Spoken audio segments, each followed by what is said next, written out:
বাথরুমে ঢুকে বলেও 4টি ভুল করবেন না। যদি আপনি এই 4টি ভুল করেন তবে আপনার জীবনও চলে যেতে পারে। আল্লাহ তাআলা মানব জাতিকে সৃষ্টি করার 2000 বছর পূর্বে জিন জাতিকে সৃষ্টি করেছিলেন। জিনেদের মধ্যে 2টি দল রয়েছে, একটি হলো ইমানদার জিন, আরেকটি হলো কাফির জিন। ইমানদার জিনেরা থাকে পবিত্র জায়গায়, মসজিদ মাদ্রাসায়, আর কাফির জিনেরা থাকে অপবিত্র জায়গায়, বাথরুমে। তাই বাথরুমে ঢুকে 3টি ভুল করবেন না।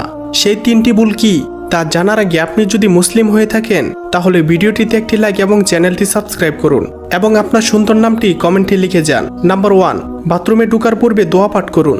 দোয়া না পারলে বিসমিল্লাহ পাঠ করুন এবং বাম পা দিয়ে বাথরুমে প্রবেশ করুন। নাম্বার 2, বাথরুমে গিয়ে আয়না দেখবেন না। নাম্বার 3, ভুলেও বাথরুমে উলঙ্গ হয়ে গোসল করবেন না। এটি করতে নবীজি স্বয়ং নিষেধ করেছেন। উলঙ্গ হয়ে গোসল করলে কাফের জিনেরা আপনার উপর আক্রমণ করতে পারে। নাম্বার 4, বাথরুমে ঢুকে সূরা বা দোয়া কালাম পাঠ করবেন না। এটি একটি মারাত্মক গুনাহ।